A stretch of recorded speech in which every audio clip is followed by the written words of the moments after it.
Lecture de la compilation post-mortem des écrits de Ellen G. White intitulée Conseil à l'économe.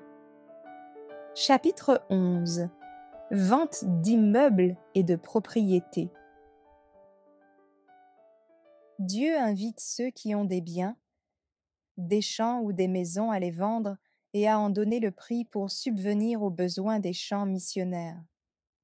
Quand ils auront expérimenté la joie que cela procure, ils continueront à agir de la sorte, et les moyens que le Seigneur leur a donnés alimenteront sans cesse le trésor afin que des âmes puissent être gagnées au Christ.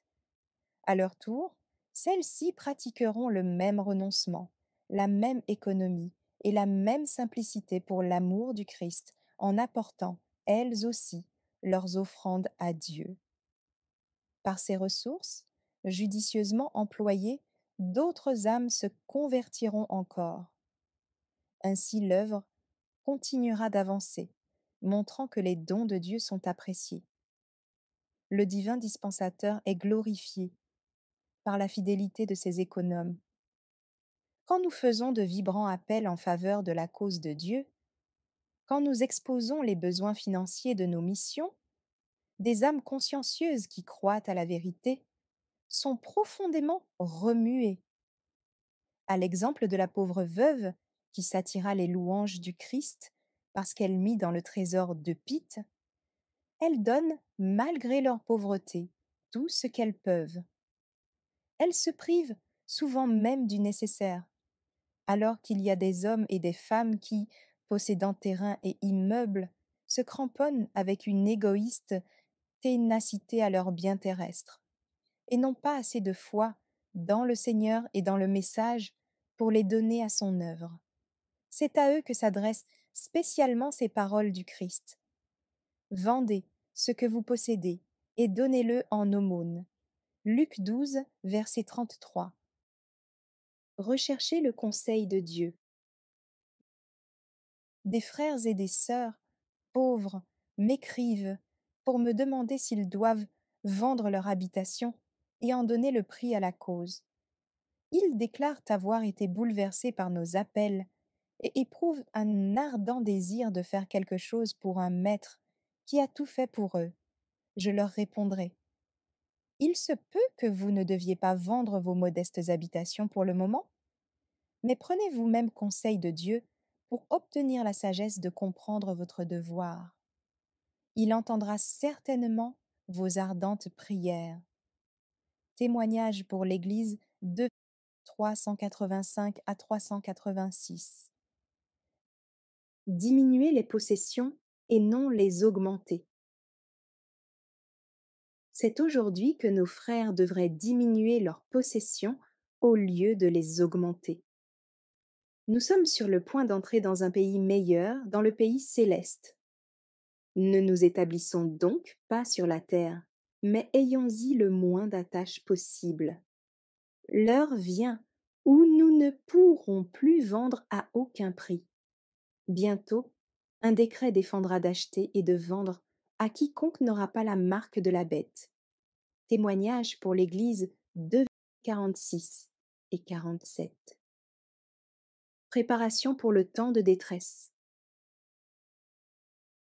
Les maisons et les champs seront inutiles aux saints pendant le temps de trouble, car ils devront fuir une populace en fureur, et à ce moment-là, ils ne pourront vendre leurs possessions pour faire avancer le règne de Dieu. Il me fut montré que c'était la volonté de Dieu que les saints se débarrassent, avant le temps de trouble, de tout ce qui pourrait les gêner, et qu'ils fassent alliance avec Dieu par le sacrifice. S'ils placent sur l'autel ce qu'ils possèdent et cherchent sérieusement à connaître leur devoir envers Dieu, il leur enseignera quand et comment disposer de ces choses.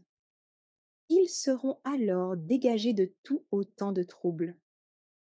Je vis que si des personnes s'attachent à leurs biens, sans demander au Seigneur où est leur devoir, il ne leur fera pas connaître sa volonté. Il leur sera permis de conserver leurs possessions. Mais au temps de détresse, celles-ci s'élèveront devant elles comme une montagne sur le point de les écraser. Elles voudront alors s'en défaire, mais ce sera trop tard. J'en entendis qui disaient en pleurant: la cause de Dieu languissait, le peuple de Dieu était affamé de vérité, et nous n'avons rien fait pour y remédier. Maintenant, nos biens sont inutiles. Oh, que ne les avons-nous sacrifiés! Nous nous serions amassé un trésor dans le ciel. Je vis qu'un sacrifice n'augmentait pas, mais qu'il diminuait et était consumé.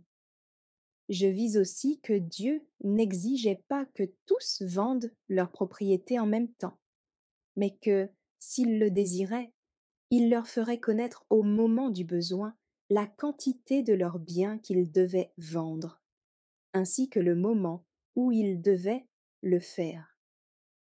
Il a été demandé autrefois à quelques-uns de vendre leurs propriétés pour soutenir la cause du message adventiste, alors que d'autres devaient conserver les leurs jusqu'au moment où le besoin s'en ferait sentir. Le moment venu, leur devoir sera de vendre. Premiers écrits, 56, 57. Aucun lien terrestre ne les retiendra plus. L'œuvre de Dieu doit prendre de l'extension, et si son peuple obéit, il ne restera qu'une bien petite partie de ces biens terrestres pour être consumés au dernier jour. Tous auront placé leur trésor là où la teigne et la rouille ne peuvent le détruire. Rien ne retiendra plus leur cœur ici-bas.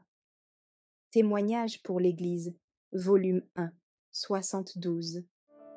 Merci d'avoir écouté cette lecture. Si vous avez des questions ou des remarques sur le thème abordé, n'hésitez pas à les partager dans les commentaires et notre équipe ne manquera pas de les considérer. À bientôt sur lereste.org.